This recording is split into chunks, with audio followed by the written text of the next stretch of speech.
వాక్యమును యాకోబుకు తెలియచేసిన వాడని. కీర్తనల గ్రంథం 40 వచ్చాను చూడండి.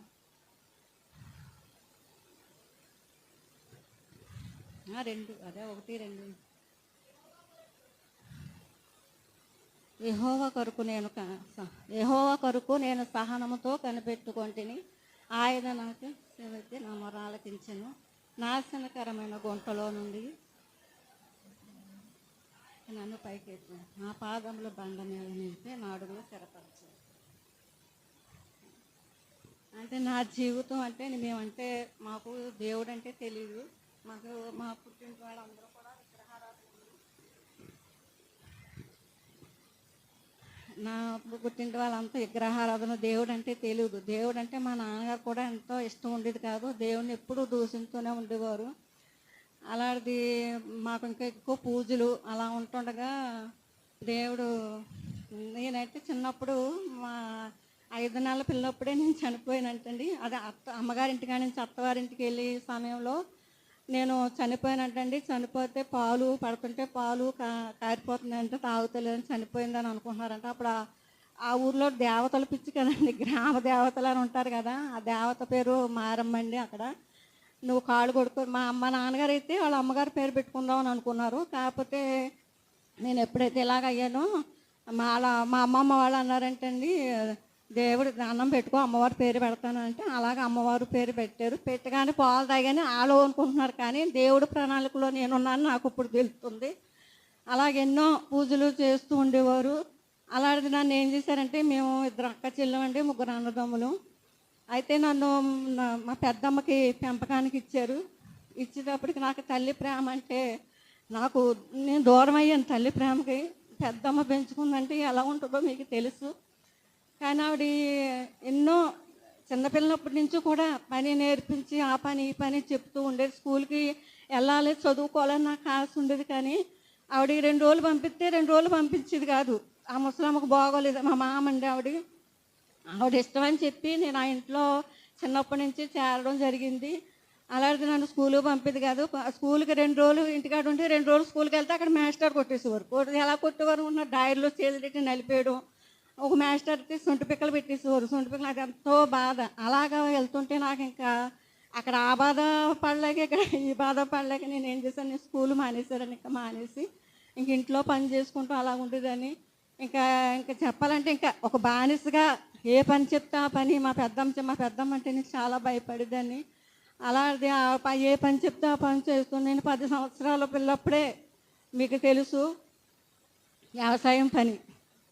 10 సంవత్సరాల పిల్లప్పుడు ఉడుపులు వచ్చు, కోత వచ్చు, కుప్ప నూర్పులు వచ్చు, కట్టేసలు వచ్చు, అన్నీ నేర్పేసింది మా పెద్దమ్మ నాకు. ఎప్పుడు కూడా కొంచెం ఆడుకుందామని వెళ్తే నిజంగా కొట్టేసేదండి ఆవిడ. కొట్టేయడం ఎలా అనుకుంటున్నారు, పడుకోబెట్టి కాలు పొట్ట మీద వేసి నలిపేసింది. ఆ నలిపేయడం ఆవిడ కాళ్ళు బోతకాలు ఆవిడకి. అలాంటిది నలిపేసి కొట్టేస్తుంటే ఎందుకు కొడుతుందో కూడా నాకు అర్థమయ్యేది కాదు. నా తల్లిదండ్రులు చెప్పుకుందామన్నా వాళ్ళకి తెలిసేది. ఇదిగో పొరుగానే చెప్తారు కదా, మీ అమ్మాయిని కొట్టేస్తుందని చెప్పిన వాళ్ళు ఏం చేసేవారంటే వచ్చేవారు కదా వదిన గారు, మా నాన్న వదిన గారు ఆవిడ. భయపడి వదిన గారు ఏమనుకుంటుందని చెప్పి వచ్చేవారు కాదు. కానీ అన్ని బాధలో పెట్టేది ఆవిడ. పెట్టినప్పటికీ కూడా ఎంతగా మా నాన్నగారు ఏమో అడిగేవారు కదా, నేను ఎందుకు ఏంటి వాళ్ళందరూ చక్కగా చదువుకుంటున్నారు, నన్ను ఎందుకు ఇలా ఇచ్చేసారు అనేసి నేను ఎంతో బాధపడేదాన్ని. ఆ బాధపడుతున్నప్పుడు ఇంకా నాకు 14వ సంవత్సరం వచ్చింది. ఇంకా కొడుతుంటే మా నాన్నగారు ఇంక ఇలాగ పిల్లని చంపేసి ఇలా ఉంది అని చెప్పేసి ఇంక ఎలాగో దీనికి పెళ్లి చేసేయాలని చెప్పేసి సంబంధాలు చూడడం మొదలుపెట్టినప్పటికి ఇలా దోరపొడి వచ్చారండి సంబంధానికి. ఆవిడ 2,000 ఒప్పుకొని రమ్మందంట. 4,000 ఒప్పుకున్నారని దానికి కూడా గొడవ పెట్టేసింది ఆవిడ. గొడవ పెట్టేసి నేను పెళ్లి చేయను వదిలేసింది మధ్యలో. మా నాన్నగారు ఎట్టి మాకు పోలో పిల్లకి మేము పెళ్లి చేసాను, ఇంకో పిల్లకి ఈవిడ పెళ్లి చేస్తుందన్న అదేమో మీద వాళ్ళు ఏం చేశారంటే, వాళ్ళ దగ్గర అప్పుడు ₹1 డబ్బులు కూడా లేవు. ఆ టైంలో నన్ను వదిలేసినప్పుడు మా అమ్మ వాళ్ళ చెల్లెలు గారు వాళ్ళు కట్నం ఇచ్చి పెళ్లి చేసి నన్ను అత్తవారింటికి పంపించారు. ఇక్కడ పెద్ద కుటుంబం, మా నాన్న ఒక్కటే మాట అన్నారు. ఇప్పుడు తల్లిదండ్రులు అంటే చెప్తున్నాను, ఆ టైంలో తల్లిదండ్రులు భయం చెప్పేవారు. ఎలాగంటే, అమ్మ నువ్వు పెద్ద కుటుంబంలోకి వెళ్తున్నావు, నువ్వు ఎవరేమన్నా సరే నువ్వేం మాట్లాడకూడదు, పలానా పిల్ల ఇలాగ అన్నదని తెలిసిందా, నేను చచ్చిపోయినట్టే లెక్క అనేసి మా నాన్న నాకు చెప్పడం జరిగింది. చెప్పడం జరిగితే ఇంకా ఈ ఉమ్మడి కుటుంబం అంటే మీకు తెలుసు కదా, మీకు మాకు మా అత్తగారికి 4 మగవాళ్ళు 4 ఆడవాళ్ళు, ఇంకెన్నో సమస్యలతో ఉండేవని ఇక్కడికి వచ్చినా కూడా పూజలు ఎన్నో పూజలు చేసిన దేవుడు అంటే నాకు కూడా ఇష్టం ఉండేది కాదు. ఇష్టం లేకుండా నేను దేవుడు అదే ఎంతోమంది రోగాలు స్వస్థపరిచిన దేవుడు తన ప్రాణాలు కాపాడుకోవడం లేదా అనేసి నేను ఎన్నో దూషించినట్టు మాటలు దేవుడిని అలా దూషించేదాన్ని. దూషించుంటే ఇంకా అప్పుడు నేను రుబ్బురోలకి సందికాయలకి పసుపు రాస్తుంటే మా అత్తగారు వాళ్ళ అక్కగారు వచ్చి, అమ్మ ఎందుకమ్మా ఈ రాళ్ళకు పూజించారు మీరు, ఈ రాళ్ళు ఏం కాదు దేవుడు నిజమైన దేవుడు అని చెప్తుంటే నాకైతే ఆ పక్కన ఇచ్చుకొని వేసేయాలని అంత కోపం వచ్చేసింది. కోపం వచ్చేస్తే ఇంకా నాకు ఏంటంటే నాకు దేవుడు తెలియక అప్పుడు ఆ కోపం వచ్చేసింది కదా. బాప ఏంటి మా అత్తగారిని బాప అనేదాన్ని, బాప ఏంటి ఇలాగ అంటున్నావుడంటే అప్పటికి మా అత్తగారికి వచ్చిన నమ్మకమే దేవుడు అంటేనే. అలా ఉంటుండగా ఎన్నో కుటుంబంలో సమస్యలు, ఇప్పుడు కుటుంబంలో సమస్యలు వచ్చినప్పటికీ పుట్టింటికాడ సమస్యలు వస్తే తల్లిదండ్రులు చెప్పుకుంటారు, అత్తింటికాడ సమస్యలు వస్తే భర్తకి చెప్పుకుంటారు. కానీ ఆ అవకాశం కూడా నాకు లేకుండా పోయింది. ఇంకా చచ్చిపోదాము అని నాకు 4 సంవత్సరాలకి పిల్లలు పుట్టారంటే 2 పాపలు 1 బాబును. నాకు చచ్చిపోదాన్ని ఆలోచనే వచ్చింది. ఇంకెంతసేపును ఎన్ని పూజలు చేసినా కానీ ఎన్ని చేసినా కానీ కార్తీక మాసం వస్తే తెల్లవారుజామున 2 గంటలు లేచిపోయి పూజలు అలాగే ఎన్ని చేసి నాకు మనశ్శాంతి ఉండేది కాదు. ఏంటి తండ్రి నాకు ఎంత ఎలా ఉంటుంది, చచ్చిపోవాలన్న ఆలోచనే వచ్చేది. అని చెప్పి ఎన్నో ప్రయత్నాలు చేసి కూడా చచ్చిపోవడానికి 3 సార్లు ప్రయత్నం చేశాను. అయినా దేవుడు ఎంతగానో దేవుడు చిత్తంలో నేను ఉన్నాను కాబట్టి నన్ను ఎంతగా ఈ స్థితిలో నన్ను నాశనం అయిపోవాలి, నా జీవితం నరకానికి పోవాలి. అలాంటిది ఈ రోజున ఇక్కడ నన్ను బండ మీద క్రీస్తనే బండ మీద నిలబెట్టాడు. అలా ఉంటుండగా మా నాన్నగారు, మా బాబు పుట్టినప్పుడు మా నాన్నగారికి బాగోపోతే దేవుడు ఇలాగ దేవుడు నమ్ముకుంటే బాగుంటుంది చేసిన దేవుడు ఎన్నో మేలు చేసి అప్పటి నుంచి మా నాన్నగారు నమ్ముకున్నారు. నాకు కొన్ని మాటలు చెప్పేవారు దేవుడి గురించి. చెప్తుంటే నేను అలాగే విశ్వాసంతో ఉండేదాన్ని. అప్పుడు ఎలాగా ఎక్కడికి వెళ్ళాలని అడిగి ఇక్కడ మార్కెట్ నుంచి వచ్చి ఇక్కడ పెద్దయ్య గారు మంగళవారం నాడు చెప్తున్నారు ఎలా అని అంటే సర్లే వెళ్దామని నేను మంగళవారం అక్కడికి వెళ్ళాను. వెళ్తేనప్పుడు అయ్యగారు ప్రార్థన చేస్తున్నారు. ప్రార్థనలో అప్పుడు మా గురించి ప్రార్థన చేసుకోండి, మీ పాపాలు ఒప్పుకోండి అని అంటుంటే నేను అనుకుంటున్నాను ఎవరో పాపాలు చేసిన వాళ్ళు ఒప్పుకుంటారు, నన్ను కాదు అనేసి నేను అనుకుంటా. నేను మామూలుగా ఉంటే నాతోనే దేవుడు అయ్యగారితో మాట్లాడి పాపం చేసిన అంటున్నావు అంటున్నా కాదు, నువ్వు మనిషి కదలికలోనే పాపం ఉంది అని అన్నాడు. అప్పుడే నా హృదయం పగిలిందండి. అలాగే దేవుడు సన్నిధికి వెళ్తుండగా నాకు ఎంతో నెమ్మది, సమాధానం, సంతోషం ఉండేది. ఎప్పుడూ చచ్చిపోవాలన్న ఆలోచన ఉండేది. ఇన్ని పూజలు చేసినా కానీ ఇలాగ ఉన్నప్పుడు నాకు ఎంతో నెమ్మది. అలాగే వెళ్ళేదాన్ని. అలాగే వెళ్తుంటే మా అత్తగారు కూడా వద్దని అనేది కదండి, పెద్ద కుటుంబం, అందులోంచి నన్ను లాగినట్టు లాగాడు ఆయన అంత పెద్ద కుటుంబంలోంచి. అలాంటప్పుడు నేను వెళ్తుంటే ఇంక ఎలా కాదు, అప్పుడు రక్షణ పొందేవాడికి ఇస్తారు కదండి రొట్టె రాక్షసం, అలాగే ఇచ్చినప్పుడు పెద్దయ్య గారు అయితే బాప్తిజం తీసుకున్న వాళ్ళు ఇక్కడ ఉండండి, తీసుకున్న వాళ్ళు పాక దాటి అవతల ఉండాలనేవారు. అన్నడికి నాకు దుఃఖం వచ్చేసి ఏంటి ఇలాగ అంటున్నారు, ఆయన బాప్తిజం తీసుకుంటే ఆయన శరీరం రక్తం ఇస్తారేమో, నాకు ఏంటి నేను ఇటు పూజలు చేయట్లేదు, ఇటేమో దేవుడిలో లేను నేను అనేసి ఇంకా నాకు అలాగన్నది ఎంతో బాధ కలిగి ఇంకొకటే నిర్ణయం తీసుకున్నాను, నేను బాప్తిజం తీసుకోవాలి అని చెప్పేసి నేను అనుకున్నప్పుడు నా భర్తకి చెప్పాను. చెప్తే ఆయన అన్నారు వద్దు, మన పిల్లలు పెళ్ళిళ్ళు అయిపోయాక తీసుకుందాం అనేసి అన్నారు. అంటే నేను అప్పుడు దాకా బతుకుంటాను, మీకు గ్యారంటీ ఇస్తారా అని అడిగాను. అంటే అది నా వల్ల అవుతుంది అనేసి అన్నారు. అందుకే నేను తీసేసుకుంటానంటే వద్దన్నారు. వద్దంటే మా అత్తగారికి నేనంటే చాలా ఇష్టం. ఆవిడ ఇలా బాప తీసుకుంటాను, దేవుడు నమ్మ మా నాన్న చచ్చిపోయిన వాళ్ళనే బతికించాడు కదా, ఆ విశ్వాసం మీద ఆవిడ తీసేసుకోని చెప్పింది. నా రక్షణ కారణం అయితే మా అత్తగారే. అలాగే దేవుళ్ళో సాగుతున్నాను. అప్పుడు మా పాప చదువుకుంటుందండి, చదువుకొని ఎంతో డిగ్రీ కూడా వచ్చేసింది. చదువుకుంటానే ఏం చేయాలి, అక్కడికి మంగళవారం పెద్దయ్య గారు వస్తున్నారు, మంగళవారం ఇక్కడికి ఆదివారం కూడా ఉండాలి కదా చర్చ్ అని చెప్పి నేను జార్జ్ గారి గుడికి వెళ్ళేదానండి.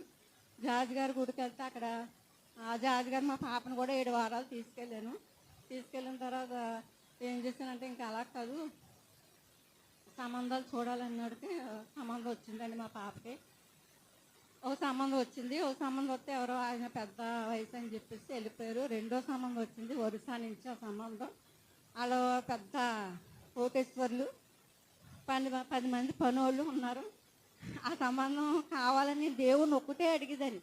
అంటే మన ఆడపిల్ల ఇచ్చి కాడ పెద్దోళ్ళు అనేవారు, ఆడపిల్ల ఇచ్చి కాడ అయినట్టుకి ఇవ్వాలి, కోడలు తెచ్చుకున్న తక్కువ అమ్మాయిని తెచ్చుకోవాలి అని చెప్పేసి అలాగ అనేవారు. అది నేనైతేనే ఆ సంబంధమే కావాలని దేవుడిని అడిగేదాన్ని నేను. అడుగుతుంటే కానీ నాకు సమాధానం వచ్చేది కాదు. అప్పుడు పెద్దయ్య గారు కూడా మానేశారు. మానేసిన తర్వాత ప్రసాదయ్య గారు వచ్చారు. వచ్చిన తర్వాత మా ఇంటికి వచ్చేవారు. అమ్మ రండి అమ్మ ఇలాగా అంటే నాకేటో ఎక్కేది కాదు. చిన్నపిల్లడు ఈ పాటలు పాడడమే నాకు ఇష్టం. ఈ పాటలు పాడుతుంది అంతేగాని వాక్యం ఏం చెప్తాడు అన్నట్టు నేనైతే వచ్చి పాప రెండమ్మ అన్న సరే నేను వచ్చేదాన్ని. కానీ రాజుగారి గుడికి వెళ్ళేదాన్ని. అలా వెళ్తుండగా అప్పుడు మా పాపకి సంబంధం వచ్చింది కదండి. వస్తే అదే కుదరాలని నేను ప్రార్థన చేసుకున్నాను. ప్రార్థన చేసుకుంటుంటే మాట నాకేమీ సమాధానం వస్తలేదు. అప్పుడు ఒక ఆవిడ అడిగింది, ఏటమ్మా ఏ సంబంధం వచ్చింది ఏమన్నారంటే, ఏమో చూసుకొని వెళ్ళారండి, తర్వాత చెప్తా ఉన్నారు, ఇంకా మాకేం ఫోన్ చేయలేదు అనేసి అన్నాను. అంటే అప్పుడు ఆవిడ అంది, ఓ పని చేస్తావు ఏటమ్మా అని. పలానా ఊర్లో గద్దె ఉంది, గద్దె కాడ చెప్తారు ఏమైందని, వస్తావు ఏటని అడిగింది. నేను దేవుడిని నమ్ముకున్నాను, నేను రాకూడదు కదా అనేసి అన్నాను. నువ్వేం అడగొద్దు, నీ పక్కన ఉంచంతే, పక్కన ఉంచంతే అడగవలసిందని నేను అడుగుతానని చెప్పేసి నాకు బుద్ధి ఉండాలి కదండి. అప్పుడు బుద్ధి లేక నేను వెళ్ళానప్పుడు సర్లే అని వెళ్తే అన్నీ ఆవిడ అడిగింది. నాకు ఆవిడ చుట్టాలంటే ఎందుకని మరి ఈవిడ ఏం చెప్పిందో తెలీదు, ఆవిడ చెప్పిందో నాకు తెలియదు. ఆ సంబంధం వస్తుందని వెళ్ళిపోవడానికి చెప్పింది ఆవిడ. చెప్తే సర్లే అని చెప్పేసి ఇంటికి వచ్చాను. నేను మా అమ్మగారింటికి వెళ్ళానండి. మా అమ్మగారింటికి వెళ్ళాక అప్పుడు ఫోన్ చేసి అన్నారు, మా చుట్టాల అలా ఫోన్ చేశారు, పలానా రోజున వస్తున్నారంట అని చెప్పారు. అప్పుడు నేను ఒకటే అనుకున్నాను, ఏంటి తండ్రి నేను ఏదన్నా అడిగినా వాక్యం ద్వారా నాకు సమాధానం చెప్పేవాడు కదా, ఎందుకు చెప్పలేదు నాకు, ఇది నీ చిత్తంలో, ఇంతవరకు నా చిత్తమే అడిగాను నేను, కానీ నీ చిత్తం నేను అడగలేదు బాబు, నీ చిత్తం అయితే నాకు తెలియపరచు, ఈ సంబంధం చెయ్యమంటావా వద్దంటావా, నీ చిత్తం నాకు తెలియపరచు తండ్రి అని మోకరించి ప్రార్థన చేసుకున్నాను. తెల్లారుజాము 3 గంటలకి ప్రార్థన చేసుకుంటే ఒకటే దేవుడు స్వరం నాకు వినపడదు, ఈ సంబంధం జోలికి వెళ్ళొద్దు అని చెప్పాడు ఆయన.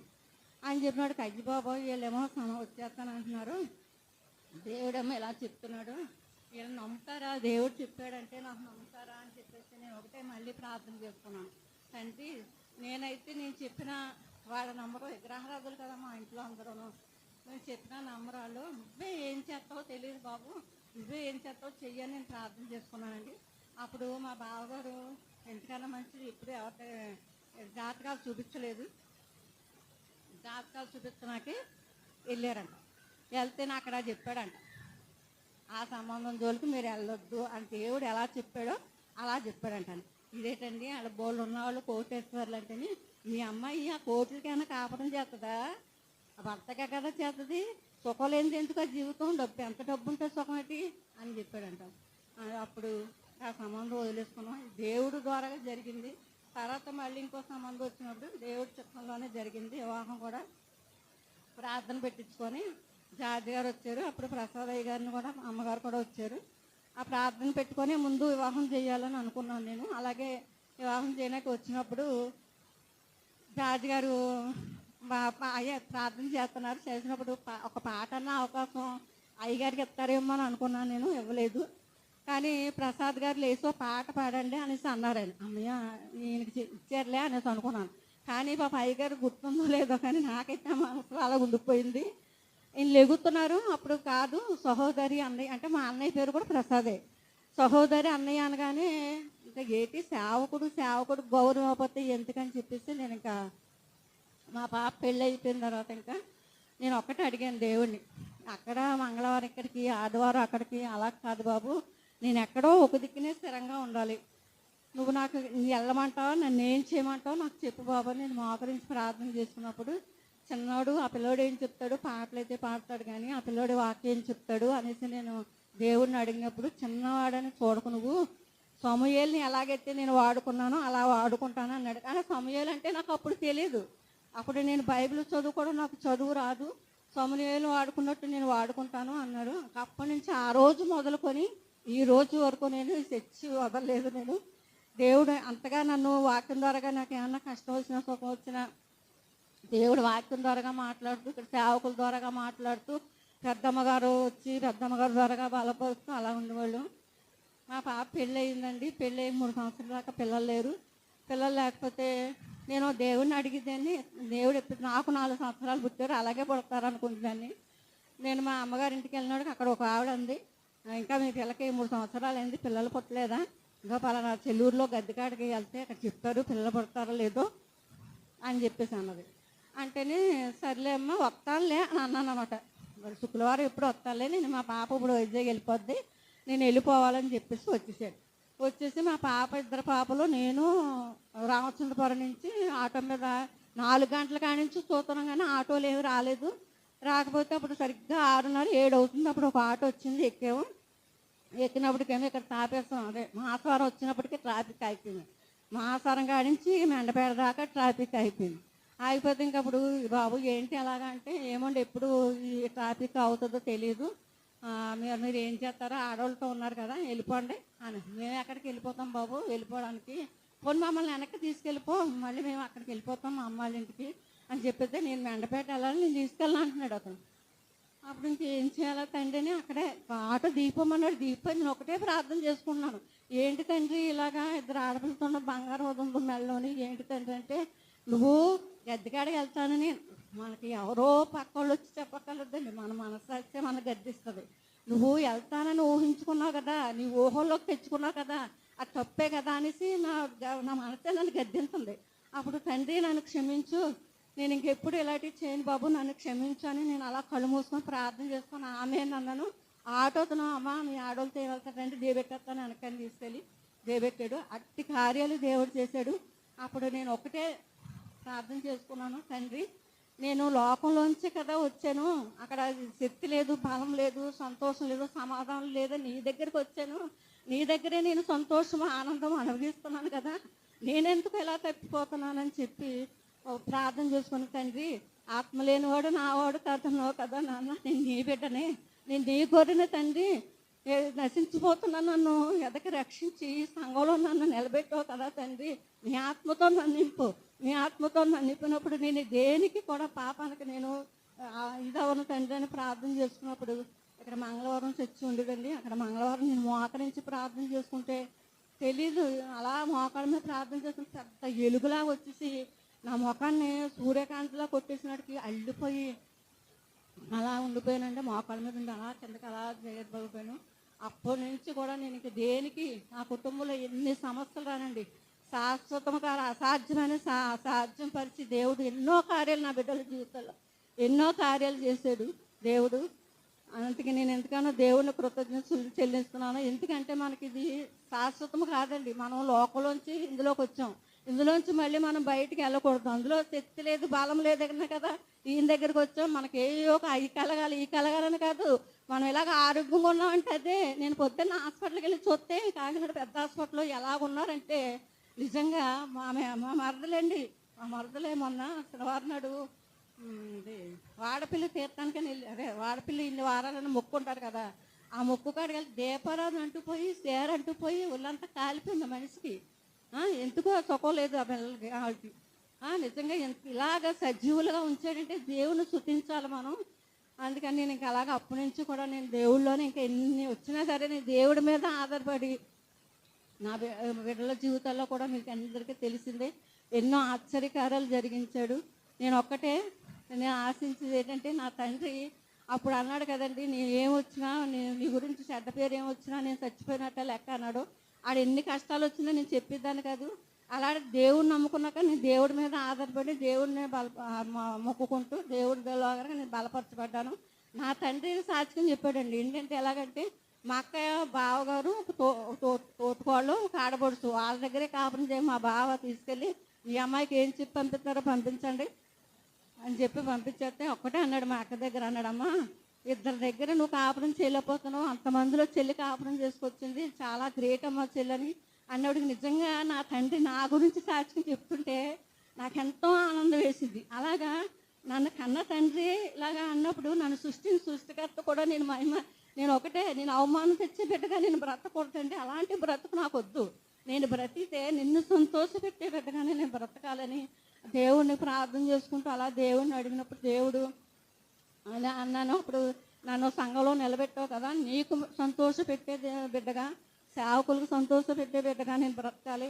అలాంటి బ్రతుకు నాకు దయచేసండి నాన్న. నీ నామానికి అవమానం తెచ్చే బిడ్డగా నా బ్రతుకు నాకు వద్దు బాబు అని నేను ఎంతగానో ప్రార్థన చేసుకొని ఇన్ని కార్యాలు చేసిన దేవునికి నేను ఎంతగానో కృతజ్ఞత స్తుతులు చెల్లించుకుంటూ, అంటే నాశనం అయిపోతున్న నా బ్రతుకుని ఈ బండ మీద నిలబెట్టాడు నన్ను ఇటు రీతిగా.